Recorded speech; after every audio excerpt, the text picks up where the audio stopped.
Hello everyone, welcome back to the channel. Today we're diving into a major development in the ongoing Russia-Ukraine conflict, as Ukraine has reportedly disabled 3 crucial oil pipelines inside Russia that were vital for supplying Vladimir Putin's troops. This event has already been called one of the most significant strikes against Russia's energy infrastructure since the beginning of the war, and it's sending shockwaves through both military and political circles. In this video, we'll break down what happened, how Ukraine pulled it off, why these pipelines matter so much, and what the consequences could be for both sides in the coming months.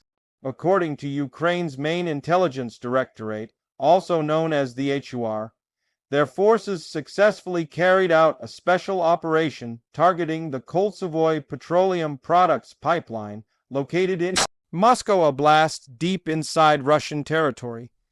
This pipeline was not just a regular industrial facility. It was a critical artery that supplied fuel directly to the Russian military.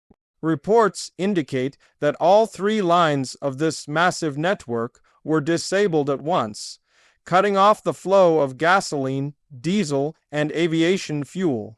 Ukrainian intelligence described it as a serious blow to Russia's war logistics, calling the operation one of their most effective strikes so far.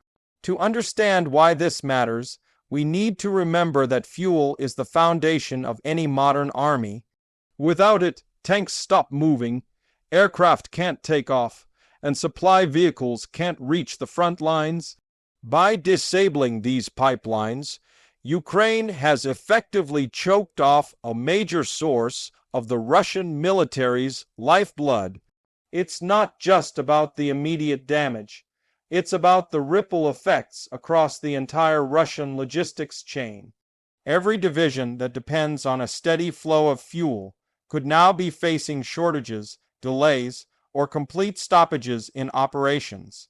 The Koltsovoy pipeline was a huge part of Russia's energy infrastructure, stretching hundreds of kilometers and connecting multiple refineries from Ryazan, Nizhny Novgorod, and Moscow. Each line carried massive quantities of refined petroleum, millions of tons of aviation fuel, diesel, and gasoline annually. Disabling all 3 of these lines in a single coordinated operation represents a level of precision and intelligence capability that Ukraine had not publicly demonstrated before. It shows that Ukraine's special operations forces and intelligence services are capable of hitting deep targets within Russia. It's once thought to be untouchable. This strike is not only a tactical success, but also a symbolic one. For over 2 years, Russia has tried to maintain an illusion of security within its borders, convincing its citizens that the war exists far away from their daily lives. But this operation changes that narrative, striking within Moscow Oblast itself, close to the heart of Russian power, sends a message: nowhere inside Russia is entirely safe. That message isn't just for Putin, it's for the Russian people, for the military, and for the global community watching the conflict unfold. Ukraine's intelligence chief, Kyrylo Budanov, emphasized that the results of operations like this have a greater impact on Russia's military capacity than many of the economic sanctions imposed by the West, and there's a lot of truth to that. While sanctions can limit Russia's income or restrict its access to global markets, direct strikes on its logistical infrastructure disrupt its ability to fight right now. Each attack like this compounds Russia's internal strain. Fuel shortages mean less training, less mobility, and less flexibility for commanders who already face logistical bottlenecks on multiple fronts. From an economic perspective, this strike adds another layer of pressure.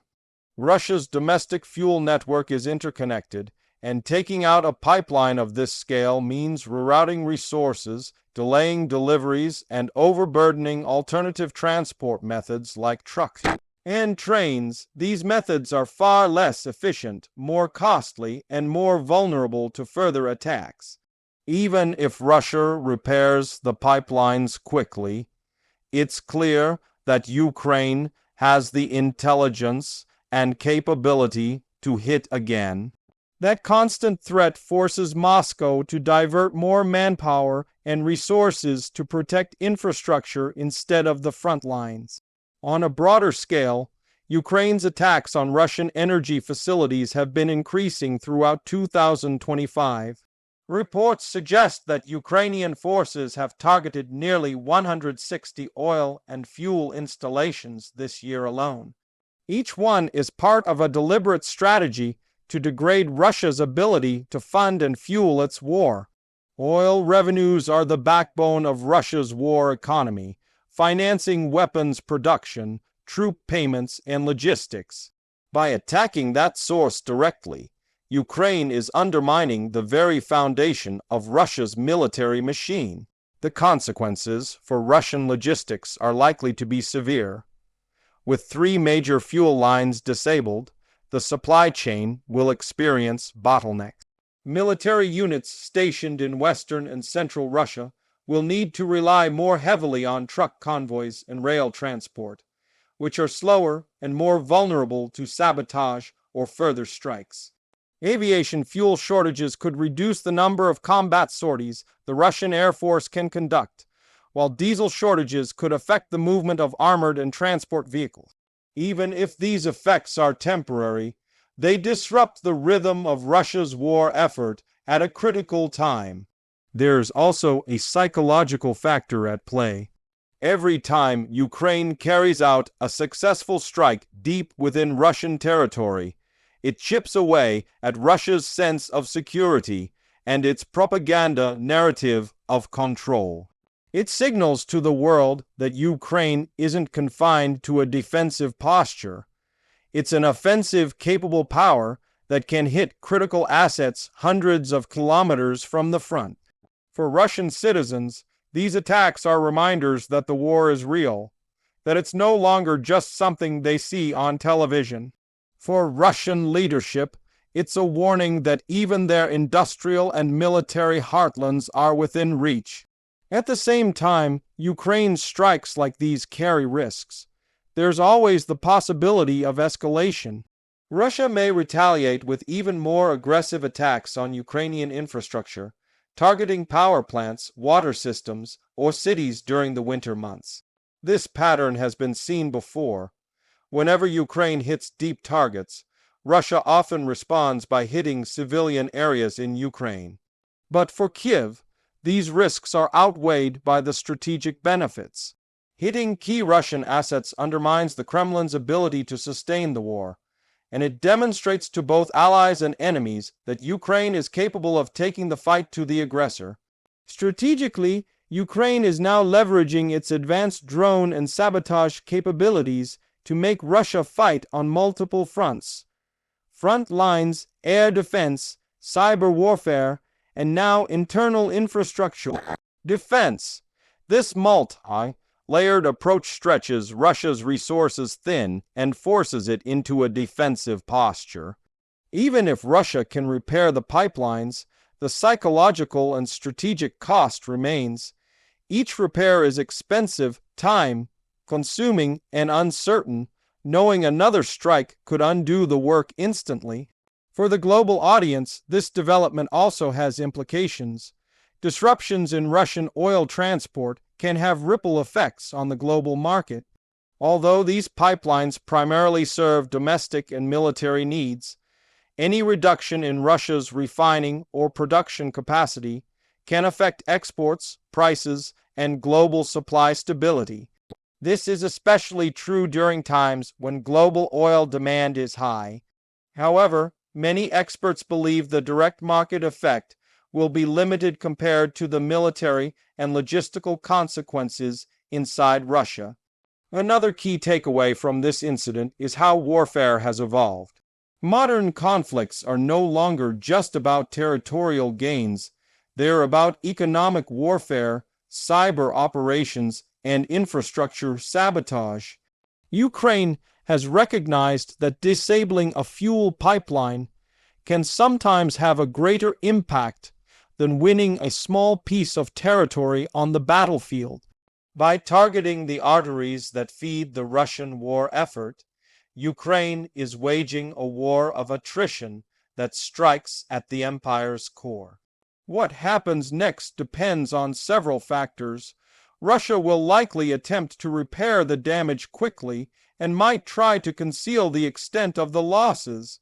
We can expect a surge in security around similar pipelines, fuel depots, and refineries across the country. Ukraine, on the other hand, will probably see this success as encouragement to continue targeting similar assets. If it continues to degrade Russian fuel capacity, we could see operational slowdowns across multiple fronts. Russia might also attempt to reroute fuel supplies through alternate pipelines or even import refined products from allies like Iran or through intermediaries in Asia. But every workaround adds time, cost, and complexity. The more complex the logistics, the easier it becomes for Ukraine to find and target weak spots again. In the coming weeks, analysts will be watching several indicators closely. Reports of fuel shortages in Russian regions, changes in the pace of Russian offensives, and signs of increased repair activity at energy infrastructure sites. A sustained disruption in these pipelines would confirm that the operation's impact is long-lasting. This strike also underscores Ukraine's growing intelligence and technological capabilities. Such a coordinated attack deep inside Russia likely involved months of reconnaissance, electronic surveillance, and perhaps local collaboration. It's a testament to how far Ukraine's special services have come in adapting to modern warfare, using precision, planning, and information rather than sheer numbers. For ordinary Russians, this may be one of the first tangible signs that the war is reaching home. Fuel shortages, price hikes, or disruptions in transportation can all contribute to public frustration. While the Kremlin will try to downplay the damage, information spreads quickly, and every attack erodes confidence in the state's ability to protect its citizens and infrastructure. For Ukraine, this is more than just a tactical win. It's a morale booster. Each successful strike shows that despite limited resources, Ukraine can still challenge one of the world's largest militaries through strategy and ingenuity. It also serves as a message to international partners that continued support is not in vain. It's producing visible, measurable results. As winter approaches, these types of strikes could become even more consequential. Russia relies on stable energy networks to supply troops and maintain heating and transportation during the cold months. Damaging pipelines and fuel systems at this time could multiply the logistical challenges that Russian forces already face. In the bigger picture, this operation fits perfectly into Ukraine's evolving doctrine of deep disruption. Rather than fighting Russia only where it expects, Ukraine is creating instability across multiple dimensions: economic, psychological, and logistical. This makes it harder for Russia to predict where to allocate its defenses, keeping it constantly on edge. Ultimately, the disabling of 3 vital oil pipelines is not just a one-off event. It's a turning point in the energy war between the two countries. It demonstrates that Ukraine's reach has extended deep into Russian territory, that its intelligence apparatus is sophisticated, and that its strategy is shifting toward long-term exhaustion of Russian resources. While it's too early to predict the full consequences, one thing is clear: Ukraine's operation has reshaped the battlefield far beyond the front lines. It's a reminder that wars are fought not only with soldiers and weapons, but with information, strategy, and the ability to hit where it hurts most. Thank you all for watching. If you found this breakdown helpful, don't forget to like the video, share your thoughts in the comments, and subscribe for more updates and analyses on the ongoing conflict. Stay informed, and we'll see you in the next one.